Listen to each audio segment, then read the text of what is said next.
to the member for Forrest. Deputy Speaker, and it won't be any surprise to anyone who knows that I'm a farmer that I strongly oppose this bill, and I support WA's efforts to keep the sheep, and I thank every farmer that's out there working their hearts out. And don't forget, no farmers, no food. For goodness sake, Labor, for a change, how about listening to our hard-working, common-sense farmers and not just elitist fanatics and activists? Because we know with this legislation that if you're a farmer in Australia, Labor is coming for you in some form or another and your right to farm. Because as farmers we now know we just don't matter. No industry is safe when the government gets into bed with the latest outrage elite city-based extremists, and certainly not agriculture. Labor is literally biting the hand that feeds them. And as a farmer myself, we might be only small in population and therefore don't matter to this government, but we produce the most fabulous and critical nutritious food that supports and sustains all Australians and many overseas as well. Even worse, what we Western Australians absolutely know is that this decision is an East Coast Labor city elites-focused federal government dictating to, as well as being prepared to, sacrifice WA farmers and our communities, pandering to people who literally don't like or don't approve of the work that regional people do, in spite of the over $400 billion generated from regional and rural areas to help fund the very basic services that all Australians rely on. And Labor doesn't have to care about us as farmers, primary producers or people who live or work in the regions, those of us in ag and mining who keep Australia out of recession during both the global financial crisis and those who, as I said, are right now paying for the services and supports Australians need through royalties, taxes and export revenues. We just don't matter to Labor. Labor doesn't give a damn, and we are totally expendable. That's what we know. Australia has the best farmers in the world who feed and clothe us. That excellence is front and centre in the live export trade. The industry introduced world-leading animal welfare reforms in 2019 in both transport and processing of sheep in the Middle East. In the live sheep export sector, Australia is literally world's and global gold standard. And if we don't support our farmers, there will be increases in food prices and losses of intergenerational and hard-working farming families who have quietly, efficiently and effectively sustained our nation. So who do you trust to produce your food? I hope it's an Australian farmer, because that's what we do well. And it is going to have a devastating impact on those farmers that are affected. We all need to protect our future food supplies, and I'm asking you, if you're watching, to support our Australian farmers, because the Labor government right now is constantly choosing to support and empower radical extreme activist fanatics instead of our farmers. And if you're a Western Australian farmer, you are directly at the mercy of Eastern States Labor politicians who simply want to put you out of business.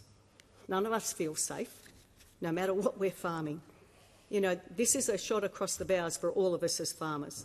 And I've said before, I've never been as worried about the future of farmers in my 50 years in this industry than I am right now. What we're seeing is a deliberate and calculated Labor government approach to directly and indirectly getting rid of more and more farmers and more production animals, giving in to those elite city extremists. Make no mistake, Labor is coming after us one sector at a time. After this, that will actually mean more land available for Labor's renewables-only policies. The more farmers that are gone, the more land there is for endless wind turbines, solar panels, transmission lines and our water. Labor is shutting down live sheep now, but in WA this effectively means, in the southern part of the state, it's shutting down live cattle as well, because it's the sheep carriers that deliver WA's live cattle to markets as well. 75% of sheep ships out of WA have cattle on board. And we know Animals Australia has said they're coming after live cattle exports next. Labor will say yes to this. They've done it before. And we know that if there is a minority government made up of Labor, the Teals and Greens, Labor will say yes to shutting down live cattle exports, simply continuing to destroy, without any compunction, the livelihoods and small communities based on fanatical activist petitions. Endless attacks on us as farmers, whether it's the biosecurity food tax levy, aggressive and anti-farming provisions in the Nature Positive Act, it goes on and on. And I actually felt quite sick when I saw the Ag Minister, when he held up Labor's document, and there was almost a smirk on his face, but that smirk said, you're putting farmers either at risk or out of business, openly celebrating not only the end to an industry, but actually that smile was about the impact this will have on small rural and regional communities and small family farming businesses, mostly in WA. And he doubled down on that with that contemptuous comment when he was at his post-budget address, when farmers left in protest. Well, just as well I didn't talk about it earlier in the speech. What contempt. And we heard in this chamber today a terrible comment that any of us objecting that it's just crocodile tears. Well, try being the crocodile tears when you're losing a third or more of your income overnight. But what utter contempt both he and Labor are showing for our farmers. And we've even heard the Prime Minister making a joke about the end to live exports. Is it really a joke to directly cause harm to small regional communities? How disgusting to announce the government is taking away farmers' livelihoods, then flippantly dismissing our reaction. It's an indictment. But unlike Labor, I actually believe that the majority of Australians actually respect our farmers and value the wonderful, high-quality food that we put on their tables. Equally in Australia, livestock is an essential part of sustainable land management in WA, especially important in managing land that is not suitable for cropping, which in some areas is around 20% of the land. Because of our farmers, the majority of Australians, unless they've fallen on very hard personal circumstances, have never been hungry. The food is always on the shelves. Australians know that we farmers are working day and night in all weathers to get the job done and to put that beautiful food on the table for them and their children. But we can't fight without the help of Australians, with a Labor government that's hell-bent on putting us out of business, a Labor government that's compromising our children and grandchildren's futures in farming, a Labor government that is directly and deliberately undermining the sustainability of those small regional and remote local communities, small businesses and contractors, from truckies to stock agents, the small businesses and contractors, the shearers, the schools that will be affected, the vets, the retailers, the coffee shops, the garages, the mechanics, the fuel suppliers, the sporting clubs, the volunteer emergency services in organisations and towns, like in York and Kojonup, Boyup, Brook, Beverley, right through those more remote communities. And each one of those businesses keep their community going by buying from each other and supporting each other. The dollars circulate around a small community. You know, we haven't got big communities to draw on. And they actually support local community service and sporting organisations as well. Each one is interdependent, and each one helps to make our communities sustainable and survive. The farmer, the sheep or grain producer who buys locally, hardware, machinery, feed, super, food, groceries, tyres, mechanical services. If you haven't lived in our world, you don't understand how interdependent it is, and clearly Labor doesn't and does not care either. The local livestock transport operator who buys locally the same way, the same with the shearing contractor. In turn, each one of these small businesses buys from and supports each other and supports family business in those local communities. And every time we're going to lose one of those families, it means fewer kids in our local little schools, reductions in teaching staff and maybe closure. So what happens to the few kids left? And as those families leave the community, fewer parent helpers to help out at the schools, the local pub closes, the local shops close, and communities shrink.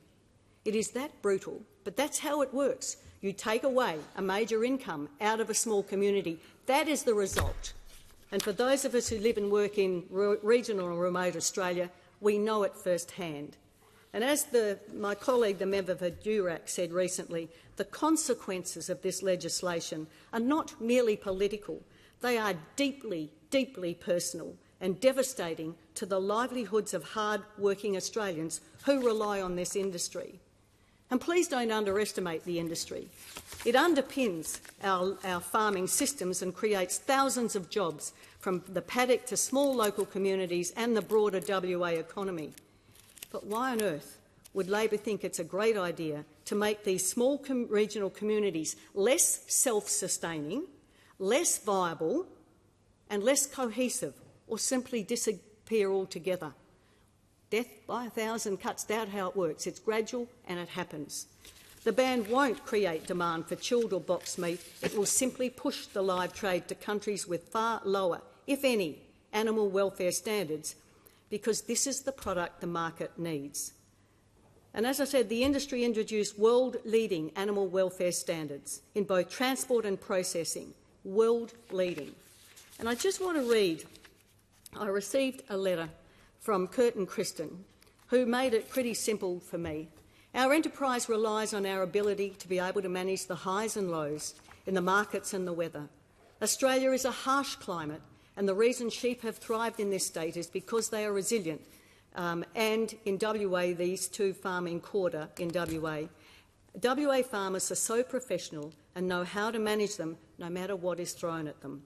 We have the best sheep husbandry practices, and to be told that we don't by people who have no interest and no part in the industry is, as she said, a kick in the guts. That's her words.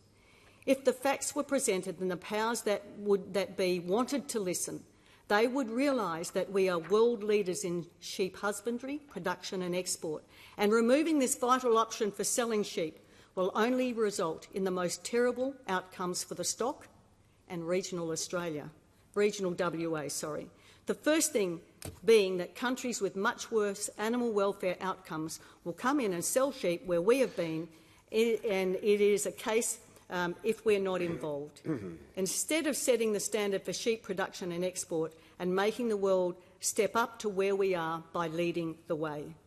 The second thing that she said to me is that this is a giant nail in the coffin of regional WA. Our small towns survive on the people who are needed for all facets of farming sheep, not just the farmers, the staff, their children, the schools, the shops, the small businesses, the medical facilities and volunteers, the sporting groups, shire councils, stock agents, shearers, agronomists, grain merchants, the list goes on. The numbers will continue to decline in the communities with the more that gets taken from us when there are no people needed on farms to work these sheep. And that came from Kurt and Kristen from Quarter in WA. And these are the people that Labor is affecting by this decision. And as I said, don't underestimate this industry and don't underestimate these people. Overseas markets want our livestock, both historic and new markets. They know that Australian farmers are producing high-quality livestock that meets their needs, and these sheep actually put on weight on the voyage. Let me tell you, as someone who actually farms livestock, animals don't put on weight if they're not really doing well, right? They just don't. And for those in this place to say otherwise is just an absolutely false statement.